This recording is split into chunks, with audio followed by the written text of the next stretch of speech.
Assalamu alaikum. Welcome back to Going Beyond Wolverhampton on Ramadan Radio Wolves. I'm your host, Akmal Rafiq. Today, we'll be interviewing two individuals who both went to the same primary school as me and also the same high school as me, but both went in very different paths. Joining me today, all the way from Singapore, is Roshan Baines. Hey, Roshan, how's it going? I'm good, thank you, Akmal. How are you? I'm good, thank you. I wanted to invite you into my show today, just to have a little chat about your own experiences, and because you have a very interesting story, so I think it's worth sharing with everyone. So Roshan studied dentistry Yeah. at the University of Bristol, having grown up in Wolverhampton, and I was currently doing national service in Singapore. So Roshan, what made you want to study dentistry in the first place? I think with dentistry, I'd initially wanted to do veterinary, but then obviously as I was going through Adams with yourself, my options slowly shifted. I think my sister exposed me to dentistry, and it was just mainly the idea of you working with your hands. So you're not kind of stuck in an office just staring at a screen all day. I'm doing very technical work, and from school as well, like I enjoyed the subjects where we got to use our hands more often and make things. That combined with the fact that I'm constantly meeting new people, so like patients that come in, they're from all walks of life. Appointments are done in like a very upbeat kind of way. You get to chat about their lives as well as just the issues that they come up with. And then also the career as well. So it like offers very good working hours, and there's the chance for you to like go quite far and earn a good living as well. So I think it's just a combination of things made me realize that dentistry is just a lot more than looking in people's mouths. It's a good career. And do you ever regret not doing veterinary in the end, or do you think it was a good choice to use dentistry? No, I think it was a good choice for me actually to not do veterinary in the end. The reason being that my interest in animals is more so on the exotic side. But then when I was at one of the sports clubs I used to play at in Wolverhampton, I met a qualified vet there, and he just told me what the life of a vet is really like in the UK. And also the fact that it's not so much chasing my interest of exotics. That's a specialty you go into much later. They more so focus on like farm animals, and it's not really the stuff I would have been interested as in. So yeah, it was just good to have the eye opener and the advice quite early on. Fair. So what do you do at school to prepare to study dentistry then? Like, do you do any courses or like your A levels? So what do you do? So it starts very early with dentistry. Dentistry is a highly competitive course in the UK. So there's a lot of people applying for positions, and that means that the entry requirements are quite high as well. So yeah, so your GCSEs, they have a minimum requirement of grades you need to get. Then it's your A-level predictions. They do a lot on that. And not only do you need certain predictions, you need to then achieve those grades as well for your end results. But also it's not just purely academic. So dentistry as a course, they don't just want to bring in people who are good at book studying and have zero social skills. So they do interviews beforehand, just to kind of find out how you are as a person. So you need to be very easygoing, someone who people are going to trust, someone who's easy to talk to, and a lot of extracurricular activities as well. Just show that you're kind of an all-rounder and you're not just good at studying. So my life in school was mainly studying, but then when it came to the interview process, it was like more of an eye-opener for me. But yeah.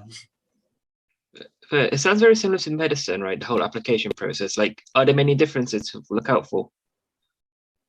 To be honest, for the application processes, no. Like at school, we always there was very few dentists hopeful dentists at school who were applying, but there were a lot more medics. And so the dentists and the medics always prepared for their interviews together, just because they were done in a very similar way. So there'll be panel interviews, there'll be like multiple mini interviews. That's its own separate thing. But differences wise, not many to look out for. So when it came to choosing your universities, I believe you also had an offer from Birmingham as well. Yeah.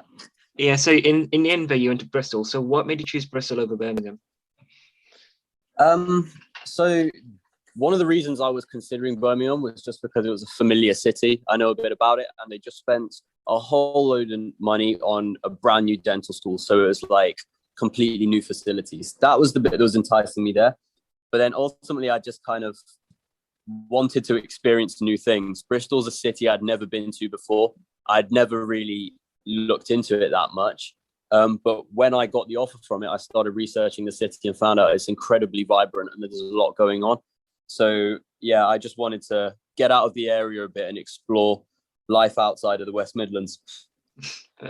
So what was it like actually going to Bristol then as a university? Like, did you enjoy your time there? Yeah, I really enjoyed my time there. Like I said, I was initially a little bit anxious about moving away from home, even though it was what I wanted. I know that sounds weird, but hopefully you understand what I mean. But like when I got through my 5 years, I was very glad that I went there.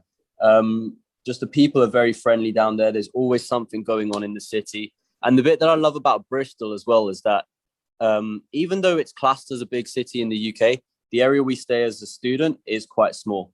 But within that small area, you can walk, I'd say, a mile either way and just pass through completely different areas.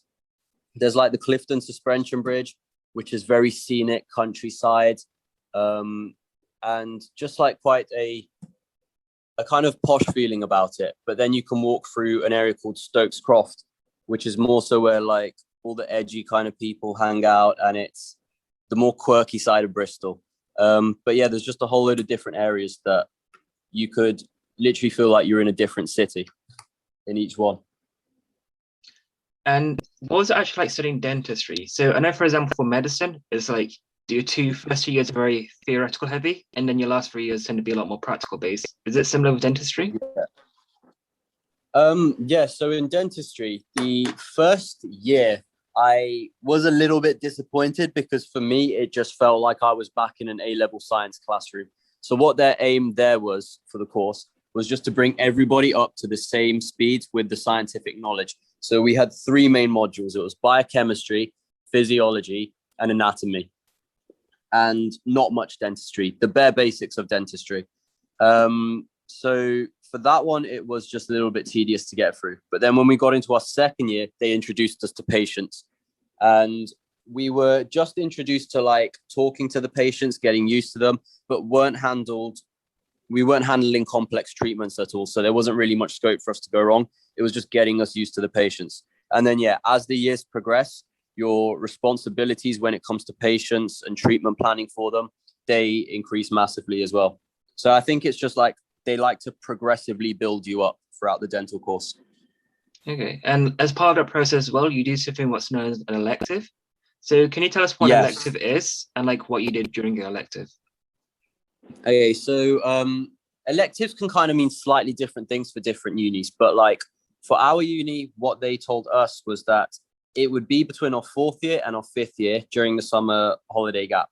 So we kind of have a project to do where we can either come up with a research question and then conduct our own research and answer that, or you can go away on a placement and attach yourselves to anything really. So some of my friends did it working for museums and tour companies, or you can choose to make your elective relevant to what you're studying. So I chose to make mine relevant to dentistry. And I got the opportunity to work in a hospital in Phnom Penh, which is the capital of Cambodia, as a dentist for 2 weeks. So me and two other friends from Bristol packed our bags and went and did that, which was an incredible experience. What was the medical system like in Cambodia when you compare it to the UK? It's very hectic, and a lot of stuff is done to not I'm hesitant when I use this, but not say like to not thoroughly treat the patient, but just to kind of patch up existing problems, because obviously resources are very scarce and they're dealing with a lot of patients that are coming into the main hospital. So they kind of have to sort out where they need to put their resources. But yeah, it was just quite hectic, but we did manage to do a lot of treatments, which were quite good. What was your biggest takeaway from your time there? The main thing for me was just building experience. So like I said, the resources are quite limited there. So for a patient in the UK, they'll come in with a decayed tooth and we'll give them options. We can say we can remove the tooth, we can fill the tooth. Whereas in Cambodia, it was just kind of, we need to remove the tooth. And so almost every patient that was coming in, it was just like extractions after extractions. And you can bet at the end of that holiday, I got really good at doing extractions. And Cambodia as a country, then, like, what was it like living there as opposed to like coming from the UK? So I think the main thing with our placement was, like I said, we were in the capital. So there were other placements where you could go out into the more rural areas of Cambodia, and that's probably better for seeing what life in Cambodia is actually like. Whereas for me and my friends were in the capital, so we were just kind of surrounded by life all the time. But the capital of Cambodia is, again, incredibly hectic. If you want to cross the road, you're going to have to walk through a wall of motorcycles. And I literally mean walk through them. You don't wait for the red light. You will never cross the road if you wait for that red light. And yeah, you always need to just kind of keep your wits about you where you're walking, because every time you walk down the street, they can just tell you're not from that country. And people will just be like shouting at you to buy this, buy that, and all the various bars to come in. But yeah, you're just kind of on your way to work and just stay tunnel vision there. Okay, so even though you graduated last year from dentistry, you're not actually a Yeah. dentist currently, right? You're currently in Singapore. Can you explain why that is? So that's because I have permanent resident status in Singapore. So permanent resident status is basically you have pretty much most of the vast majority of rights as a citizen. So that's like the rights to be able to live in the country, work in the country, buy a house in the country, but you're not actually a citizen. And so in order to do that in Singapore, you're required by law to serve 2 years national service. That can either be in the police force, the civil defense force, or the armed forces. And so I'm currently doing my 2 years in the armed forces. So what do you get up to during your national service then as part of the armed forces? So right now I've completed one course, which was my basic military training. And that's just where you learn the basic soldiering skills. So everybody is in the same boat initially, and they all go through that same course. And then from then on, they decide, the government, who goes where. So some people will head off to the engineers. Some people will head off to the commandos. Some people will head off to infantry, medics, and so on, all the various different branches of the army. So now what I've been enrolled into is the specialist cadet course. So that's basically where I will become a third sergeant. So I'll lead a group of men, and my vocation will be in the infantry. Do you reckon it's going to be a worthwhile experience for you going forward? Because I know a lot of my friends from university, they did not from Singapore, they all did national service beforehand. And the general consensus I got was that they kind of saw it as a waste of time, and they rather went straight to university as opposed to doing national service for a few years.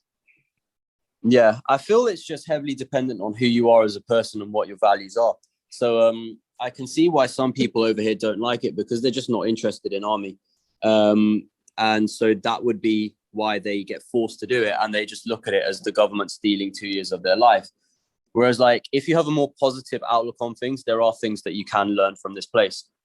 So it's things like you can build your leadership skills. Like I said, I'm in a course at the moment where I'm learning learning how to lead a group of men afterwards when I eventually go into my unit. And then there'll be like quick decision making skills. So we're going on a jungle camp next week where it'll be like 5 days in the jungle, no connections to the outside world or anything. And we'll be given a series of various missions to do. So that can build your decision making skills as well. So I think it's just all kind of who an individual is, and their outlook on life determines whether these 2 years are a waste of time or not. And so in your remaining year and a half you have there, well, what are you hoping to gain as well from there? Like what are you most looking forward to in that time? So the thing with the army is it's not really like you choose where you're going, it's they choose where you're going. So my outlook for the future for me is kind of uncertain. Like I said, I'm in a course at the moment, and I'll be graduating this course on May the 20th. From there, they'll tell me where I can go. And I just know there are 3 various options that I can go down. I don't know which one I will go down. So one would be that I end up going back to basic military training school, and I will be leading those people there, like the new recruits coming in. The other one would be that I could be taken on to actually train people in this current school. So if they find that like you're a top performing cadet in this school, they would like to bring you back and have you train the others. Or you can eventually go off into unit and battalion, which is kind of the main bulk of the infantry, and they're the ones actually doing the army life. Okay. And the whole reason you're doing national service in the first place is to maintain your Singaporean residency, right? Yes. And so, why do you want to maintain your residency for that? So I want to maintain my residency. Just in short, I want to experience life outside of the UK. Like I said to you, with my decision from Wolverhampton to Bristol, it was about experiencing something new. And I'm half Singaporean myself, so I've got a lot of family, close family out this side. So for me, I always imagined my life going around the globe and exploring various cities. What it's not just exploring in like a kind of let's visit this place for holiday. I mean, like I actually want to live and work in a country and experience life there. Singapore's one city I've been very familiar with growing up, and like I said, I've got family over here, so I would like the opportunity to be able to live and work here in the future. And having the permanent residency status is what cements that down. If I didn't have this PR status, I'd basically be applying for what is called an employment pass. And the Singaporean government get a lot of applications for those yearly. And they don't really need that many people coming into the country. So getting an employment pass is very hard, even for incredibly qualified people. So for me, that option just wouldn't really have resulted in me being able to work in this country. So I chose to go down the permanent residency route. Okay, so having gone down, sorry, let me see where again. So having like grown up in Wolverhampton and spending a lot of time in Singapore, like how do you find the differences between the two cities? Like obviously, imagine like the standard of living in Singapore is very different to standard of living in Wolverhampton. Yeah. So the thing with Singapore is it's basically it's a very young country. So it's only I think it's 56 or 57 years old. And they've gone from third world to first world country in a matter of like 30 years. So now the city is very modern. It's a very peaceful city as well. And when I say modern, it's things like I went to one restaurant on a street where the street doesn't look particularly modernized or anything. It's just a fairly normal road. And I went inside to this Indian restaurant and put my order in, and a robot came and delivered my food to me on a tray. Wow. Yeah. And then I took my food off the robot, and then it turned around and just wheeled itself back behind the counter. Is that a common occurrence in Singapore? I wouldn't say common, but like you do see it if you go to the right places. Wow. Never but seen like that. I know in Wolverhampton that would never happen. So like it's a very modern city, and it's a very clean city as well. There's always a lot going on here. But it's also a very peaceful city. So like people quite here are found are quite shy and reserved compared to people in the UK, but there's a very high work ethic as well from them. So yeah, I do like both sides, but both sides are very different. Is there anything you miss about Wolverhampton now you've been in Singapore for a few months? Yes, the main thing I miss about Wolverhampton is the Newbridge chip shop, which I grew up next to. And I used to love my cheesy chips there. Every time I come back from school on Friday night, I'd go and get those. And you just don't get like good black country chips out here in Singapore. So I miss that a lot. I know it sounds really bad that like I'm out here and the main thing I miss is the chips, but I really like my food. Have you not found anywhere that rivals Newbridge in terms of cheesy chips options? In Singapore? No, anywhere in general.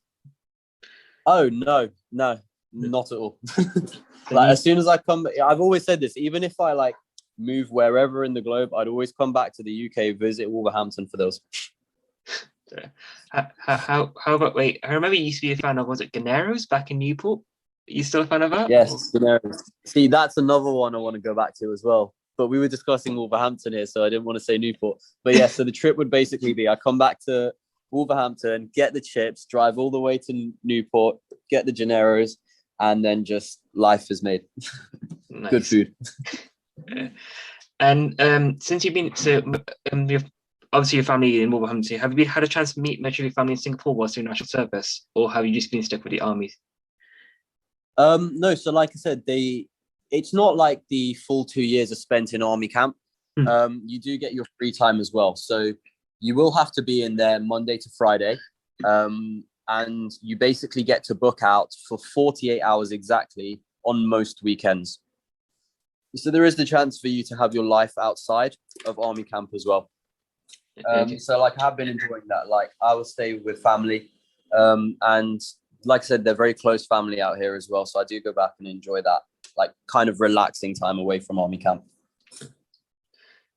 So what do you see yourself doing after you complete your national service? Oh, so after national service, I can see myself being extremely keen to get back into dentistry. So like I'd value the experience I've had over here and all like the people I've met. But at the end of the day, dentistry is my career, and I trained 5 years to become one. So I'll hopefully be able to take all the lessons I've learned here and apply those back to my life as a dentist. And I know like these are two very different kind of routes to go down, but like the lessons that I think which are interchangeable are things like I said, leadership skills, decision making, discipline, organization, and not just like normal discipline and organization, military discipline and organization. Those would all be things which would help me become a better dentist and just give better care to my patients, I guess. Yeah, absolutely. Especially when it comes to discipline. So, like from the Singaporeans I met at university, you can tell like they were Yeah, very disciplined in the way they approach work. Like they were basically machines, like yeah, compared to like an 18-year-old coming straight into university. And to get that ingrained into yeah. you is very good skills to have. I agree. So yeah. Yeah, like I said, like the two people, like the two places are very different. So Singapore has a very strong work ethic compared to the UK, and you do see that out here. Like, I would say my counterparts in this course that I'm in at the moment are very hardworking compared to me. I do like my relaxing time as well. Do you reckon you'll wisen up in that time, or do you reckon you'll stay to your normal ways? No, definitely wisen up, and I've already seen it. To be fair, like I've been in here for what 8 months, so that's a third of my time. So to do this 2 more times over again, yeah, there'll definitely be a change. Um, what advice would you give to 18-year-old Roshan as he's just leaving school? If you could, Um, all the experiences you've gained in the past 6 years. Advice wise, I would probably just say get more involved in extracurricular activities relating to the subject that you're doing. So mine was dentistry, and there's always a lot going on with various conferences or whatever around the country. And the thing is, in university, in your cohort, everyone's kind of the same. And if you're just coasting along doing the bare minimums, you won't really get to stand out from the crowd in a world that's very competitive and everyone's trying to sell themselves. So when it comes to applying for jobs and things later, you really do need things that set you out amongst the rest. So that would just be things like, I don't know, just maybe start writing articles for somebody, going to conferences, going to talks, doing presentations, just anything you can really to just get yourself out there. Okay. And so, where do you see yourself in 5 years' time, Ben? Do you see yourself being a dentist in the UK, or do you see yourself working in Singapore? Um, well, I definitely see myself being a dentist. I'm not sure where in 5 years' time. So the thing is, like after I finish my 2 years here, I will have to come back to the UK for 1 year in order to do my foundation year, and that's so that you're able to work in NHS dentistry. But after that, I'm just a bit unsure. Like I said, I do want to travel the globe and work and live in various countries. So I'll have to answer that question in 2 years' time. For now, I'm just trying to get through my national service. Fair enough. And as we come to an end now, is there anything you wish to share with my audience at all about your experiences, or anything you think they should take away from this conversation? Yeah, I'd just say the main thing is just my opportunities that I've had to go out and see life outside of my comfort zone and literally life on the other side of the planet. It's been very good for me. And like I've met people from all walks of life. So like even though I'm serving army in Singapore, the vast majority are Singaporeans, but I've got people in the same situation from me who are here from Germany, America, Philippines, Hong Kong, Malaysia. Like there's people from every single country in this place. And it's really like nice to just meet different people and see how things are done in different ways than you're used to. So yeah, just get outside of your comfort zone, go out and meet new people basically, because it will open the door for new opportunities. Awesome. Okay, thank you for coming on today, Roshan. And yeah, thank you again. See you. Okay, thank you for having me. See you.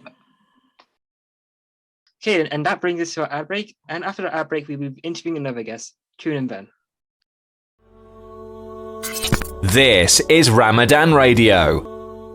Little Dessert Shop continues to expand with stores in Bilston, Wolverhampton and Wensfield. During Ramadan, we're celebrating our show-stopping dunking box for only £25. Feed the family with this exquisitely presented iftari gift, featuring the best from our menu. Enter Ramadan 25 at the checkout on our incredible new website. Visit littledessertshop.co.uk today. The holy month of gifting. From all at Little Dessert Shop, we'd like to wish you a blessed Ramadan and a huge Eid Mubarak. Do you have a family member that's passed away and you would like someone to assist you in legal advice? Kenneth Jones Solicitors has been providing legal services for businesses and individuals since 1986. We specialise in probate, Islamic wills and family law. We also offer services in conveyancing, immigration and personal injury. Contact us today on 01902 745 773 or visit us on our website at kenneth-jones.co.uk. Mubi Bass Electronics, specialist in car audio and home entertainment. Suppliers of leading brands, Samsung, Sony, and Panasonic. We supply and fit all car audio systems, top brands, Kenwood, Bose, and we're an authorized supplier of Vibe product. Visit our store online at mubibass.co.uk and order today for next day delivery. Mubi Bass Electronics are proud sponsors of Wolverhampton Wanderers FC. Call us today for a free quote on 01902 754 546 and quote Ramadan 20 for 10% off. Follow us on Instagram and Facebook at Mubi Bass Electronics, specialist in car audio and home entertainment. Is your home protected from the unexpected? It can be with Home Cover Plan, Wolverhampton's fastest growing home emergency cover from as little as $14.50 a month. That's right, for just $14.50 a month, Home Cover Plan will protect your boiler, radiators, electrics, plumbing and any other home emergencies with no catches, no call-out charges and no excess charges plus a boiler service. What's more, for Ramadan 2020, we're offering 15% off our policies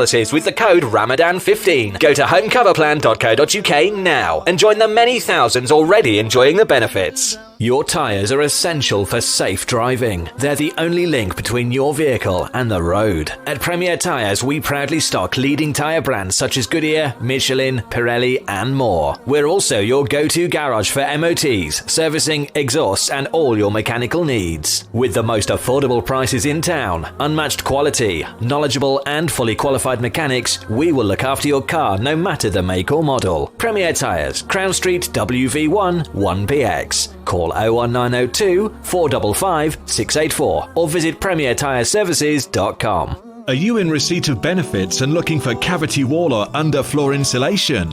Did you know, with Northern Gas Heating, you could get a free boiler with the insulation measure of your choice? Call 0800 083 1000 or go to northerngasheating.com to see if you're eligible. It's a quick and easy assessment. Northern Gas Heating, celebrating over 20 years in the industry. We're proud to be the UK's local central heating company. Pack Continental, your local best halal supermarket in Wolverhampton. Established for over 20 years, we pride ourselves on our fresh vegetables and fresh fruit. We have a variety of spices and lentils. We're also an award-winning Halal Butcher of the Year for 2 consecutive years. We supply excellent quality meat and poultry delivered fresh daily to our store. Visit us today at 1-3 Hunter Street, Wolverhampton, WV6 0QZ, or call 01902 717 792. Open 9am till 8pm Monday to Saturday and 10am till 6pm on Sundays. Go to RamadanRadioWolves.com and donate to your local mosque. Welcome back to Going Beyond Wolverhampton. I'm your host, Akmal Rafiq. Joining me today is Jack Kelly. Jack Kelly is currently a trainee accountant at BDO, and he has previously studied accounting and finance at Birmingham University. And he also spent 1 year working in Hong Kong, as well as doing a summer school over in China as well. Hey Jack, how's it going? Assalamu alaikum, Akmal. All is well. Thank you very much for your time. Yeah, thank you for coming on, Jack. It's always interesting speaking to you, and I'm glad you could come on the show. Okay, so the first question I want to ask you is, what was it like? What made you want to study accounting in the first place? Well, Akmal, I was once told that accounting was the language of business and that you could read a business like a book if you understood accounting. So I've always been interested in business because I've always seen every decision in our lives has a business behind it. It took someone to have the enterprise and initiative to set that up and solve a problem. So ultimately, my interest in life is solving problems, therefore business, therefore accounting. Oh, fair. Because I remember back at school, you were initially thinking of studying law, right? And you did some experiences and you didn't like it. So what turned you off studying law instead? Exactly. Good memory. Throw back to the school bus days. So I enjoyed law for the same reason of solving problems, and I framed it in understanding how business law works, but also criminal law. My experience was in criminal law at school. I had some really, really valuable and privileged opportunities, including attending Birmingham Crown Court for some quite high-level cases. And I enjoyed it. However, my plan was always to do law and then focus in business afterwards. And when I spoke to the QCs who I was interning with, they recommended I don't do law. They said as a career path, it's and I'm not willing to put anyone off the career path at all because I don't know it. But they said it was highly saturated, frankly underpaid, overworked. And the quote that stood with me was that when I'm old enough to be a QC, my job will be done by a paralegal. So that really encouraged me to look into it from a different perspective. However, even to this day, as reflective of my choice to pursue taxation accounting, the law is fascinating to me. Fair. Do you have any regrets about studying law, or are you quite happy you didn't study it in the end? Well, see, this is the thing. So I was actually thinking about Akmal for a long time. I was doing PPE, philosophy, politics, and economics, with the idea of changing then to accounting. And I want to say I kind of do regret not going down that path, because accounting is something I could have picked up afterwards, as I'm doing now in my final professional qualifications. However, that choice led me to make up in outside and extracurriculars those things I lacked. So philosophy side, politics side, economics, and I really put myself in my comfort zone, which led to some fantastic opportunities I'm really grateful for. Okay. And so when you came to want to study accounting at university, was there any preparation you had to make? Or because I know you have to study maths, but apart from that, is there anything else you really need to think about? Well, this is the thing, actually. So I didn't study maths. Oh, wow. Yeah, I slipped through the net. I think I was one of, I think it was maybe 6 or 8% of the cohort who didn't have maths or some equivalent. So I studied at A-level at Adams Grammar School. Yeah, our former alumni. Is that the alma mater? Alma mater, yeah. I studied religious studies, English literature, and economics. And that's a bit of a curveball because that was more suitable towards the PPE route. However, in my cover letter to the University of Birmingham Accounting and Finance program, it was very much focused on the economics part of that. And my argument, which obviously worked out thankfully, was that people focus on the quant side of accounting and finance, and they forget that it's all human. And that paid dividends in many ways, pun intended, because look in the world of finance now, where people, Akmal, stop me if I'm talking too much, forgive me. That's fine, just continue, it's cool. In the world of finance, for the past maybe 10, 20 years, quantitative mathematics and algorithmic trading and whatnot dominated. However, as we're seeing nowadays with a kind of democratization, is that the right word? Or democratization. Yeah. People and empathy becoming more prevalent, as seen by fintech, as seen by even cryptos now. Crypto trading in that world, it's got nothing to do with financial principles or models or the financial world we understand it. It's people. And do you reckon it's a misconception then saying that you need to be good at maths or accounting? Because it's something you heard a lot before, but having spoken to accountants like yourself and others, it doesn't seem there's much maths involved at all. 100%. So your professional career path, Akmal, I understand, is very mathematics intensive, statistics and the like. So in the world of accounting, they tend to say that your client wants to know that you can do that maths, but you never have to do it. In its core, I'm trying to think of an analogy here. In the world of accounting, it's almost like you're bringing a shotgun to a boxing match, because you're never going to actually need to be that mathematically intensive. However, it's nice to know that you have that power and understanding, but you're really over prepared for what you actually do, because the trust that clients give you is so high, because you could dictate the failure or success of their business, not to mention the fact that you're responsible for their legal liability as well. So yeah, it's a misconception. If you're interested in accounting and finance, there is definitely some mathematics, especially in finance, but you can power through some hard work and perseverance. Okay, so you ended up going to the University of Birmingham, right? So what was that like going to the University of Birmingham? How did you find it? Because it's quite close to home as well, so you didn't have to venture out much, did you? Of course. So I lived away in Birmingham. I got out of the Black Country.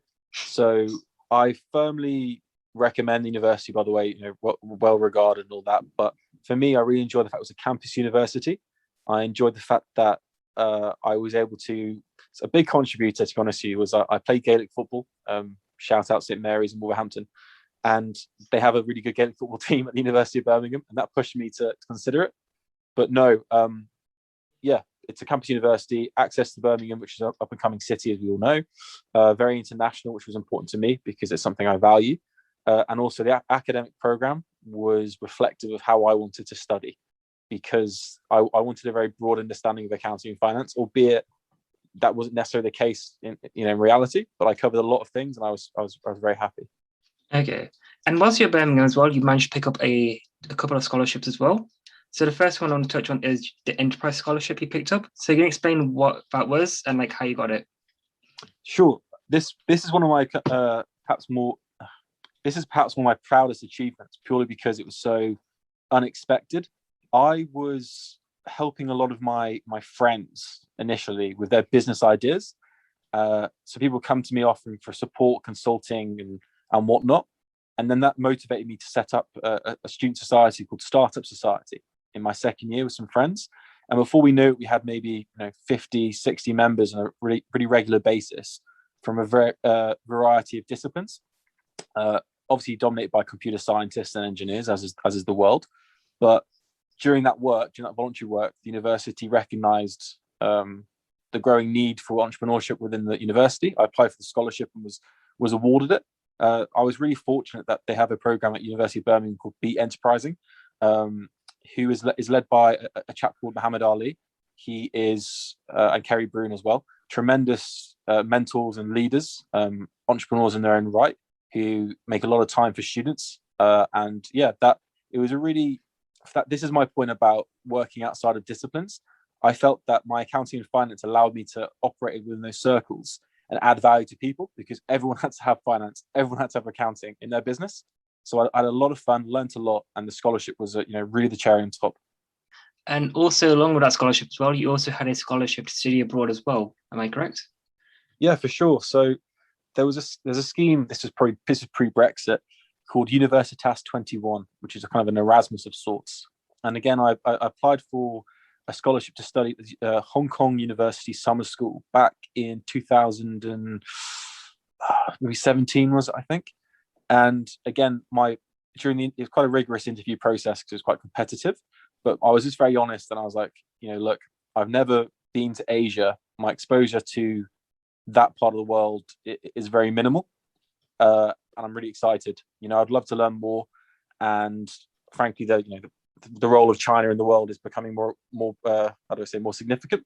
So fortunately, I was awarded it. The course was Entrepreneurship in Creative Industries in China, and that was really the start of my looking east career, which has, as you know, Akmal, led to me moving across there for a year or so not a student visa, like a graduate visa.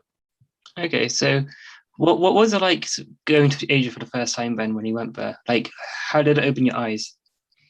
Oh, well, I was very fortunate coming from Wolverhampton and also being of Irish descent. I've always been exposed to many different cultures. In our home city, Akmal, we're very fortunate to have a large Indian community, a large Pakistani community, a large Caribbean community, a large Eastern European community as well, and of course a large Irish community. So that kind of diverse upbringing and awareness actually allowed me to be very open-minded. So I remember just getting off the plane, it being humid and hot, and that's the one thing that never changed. But the tempo of that city is incredible. The density, the norms of life are so different. I really appreciate, now I'm back in the UK, the size of my room, for example, because in my first apartment in Hong Kong, it was like £800 and I could touch both walls at the same time. So different style. Was there anything that surprised you, or when you went there, like that shocked you? Yeah, so on a good way, was despite the fact that extremely densely populated, you could go to the beach or you could go hiking within like a 10-minute walk of the city centre. Incredible. You see a lot of growth and things happening very quickly. Of course, Hong Kong, it's a special administrative region of mainland China. and the kind of east meets west port, as we know for a long time. So a lot of investment development. However, what also shocked me was the income inequality. So I was very privileged. I was part of the kind of expat cohort. There's a term called Guaylo, which is kind of, people think it's a slur, but it's really adopted just to mean foreigner. And of course, foreigners are actually paid more money than locals, even if locals speak English just as well as we do, right? And then there's a whole cohort of working class Hong Kongers who struggle. They really do struggle. They're living in a country with very high rent prices, high cost of living, and they're just trying to meet ends meet. So on the one hand, Akmal, you'd see investment bankers, drinking champagne on the street, and then you'd see some very elderly woman or man pushing, rubbish or litter just to make a few pennies that evening. The inequality was huge. Oh.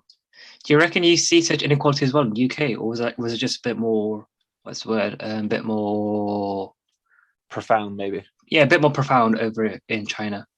So the lack of welfare state, or compared to the UK, we're very fortunate. I know the Americans like to joke that we live in a socialist society, but frankly, we are very fortunate to have a lot of consideration, the welfare state, access to education, and whatnot. Don't get me wrong, the UK has a lot of problems, and for example, the Islamic community is a community which is very active, engaging with those problems, with helping, especially with homeless and food poverty within the UK. I think it was maybe more obvious because of that, chalk and cheese comparison of people. The Hong Kong as a city has some of the highest density of like millionaires, for example. But in the same place that you'd see a restaurant that costs £1,000, there could be a noodle cart serving £2 noodles down, within a stone's throw. So it was very, I don't want to say dystopian because it's so cliche, but it was really representative of old meets new, east meets west. Okay. So after you came back from China, though, instead of starting your third year at university, you took a year out, right? Was it before or after? Yeah. So I actually worked. I did a year in industry, I suppose is the word.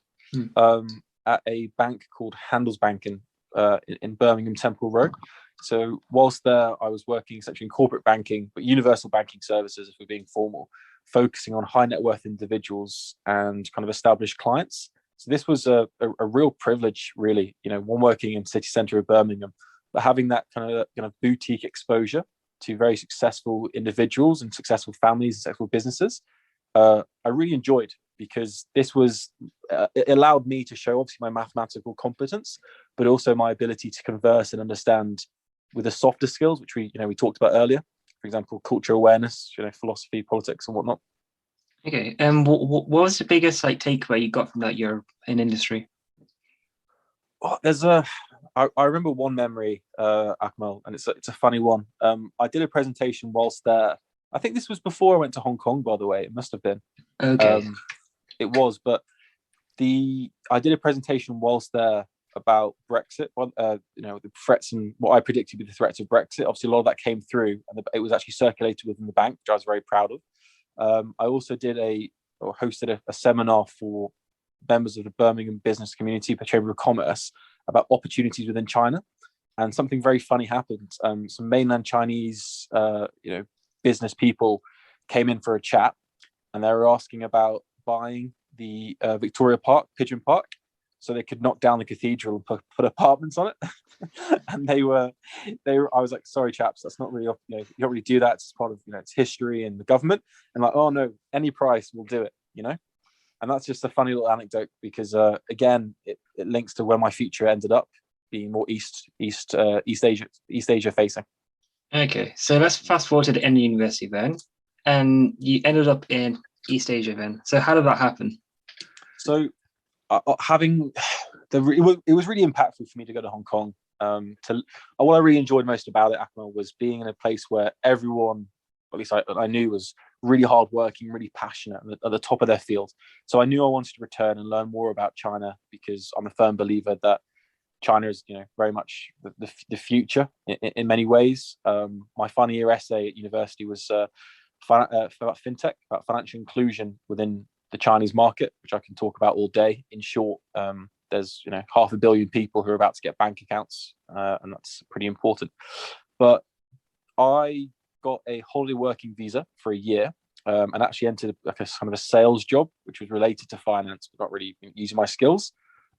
Worked crazy long hours, but allowed me to expand my network and understand the culture a lot better. And I've got some tremendous memories, even if it was getting home at maybe 10 p.m. every day on a weekday. And you mentioned that the culture in China is a bit more hardworking as opposed to here. What do you mean by that? Well, for example, in a city like Hong Kong, where it's so dense, it's so competitive, everyone's trying to find an edge as best they can. So long working hours are just the standard. So it wasn't uncommon even for me to have maybe rugby training or football training and have to skip it because at 8 p.m. I'm still working. If I left the office by 7:30, it's considered an early clock out, right? So this isn't always a good thing, and I'm not really defending it, especially in the world we live in today. It's hard to turn off with devices and your phones at home. In terms of hard working, I think that it was just about time spent. The work-life balance is a lot shorter. So although my experiences out of my free time were better, by the beach, hiking, seeing friends within a 35-minute distance across the whole city, basically, that the balance was a bit skewed. Okay. And so in those few hours so in the time that you did have free, what did you get up to when you were there? Because obviously when you're out in China, you're away from most of your friends and family. So how did you just being by yourself out there? Well, I'll always remember the first day I rocked up in this temporary accommodation, put my little suitcase in the bed. Didn't even have a proper bathroom, if I'm being honest with you. No kitchen, just a microwave. I could touch both walls. I could hear the traffic, and the smell of just humidity. And I thought, well, Jack, you're here now. Let's make the most of it. And I saw it as an opportunity. So for me, sport was important. I played a lot of Gaelic football within the Irish community there, and offered an opportunity to meet other expats from different industries, ranging from finance to healthcare to teaching. And off the back of that, I got involved in a lot of volunteering community events, because on the weekend, if I wasn't playing rugby or football, I want to do something a bit more meaningful with my time. And also some other things happened. I went on little sports tours on the weekend. So I played rugby in Vietnam, in Ho Chi Minh City. I played a Gaelic football for Hong Kong in Bangkok, playing against teams from India, from China, from Brazil, from South Africa. It was really surreal to see people who are all foreigners in one place coming together, but also working with the locals in that city and really getting to know them, because I really believe sports are a great way to do that. So does that make you an international athlete then? I've been claiming, I think, to be honest, the international isn't the part. The athlete part is contestable right there. Yeah, I've not been an athlete for a long time, but if ever. But yeah, sure. If you're out there, listeners, you can't see me, so I'm in great shape. How's that, Akmal? Yeah, that works.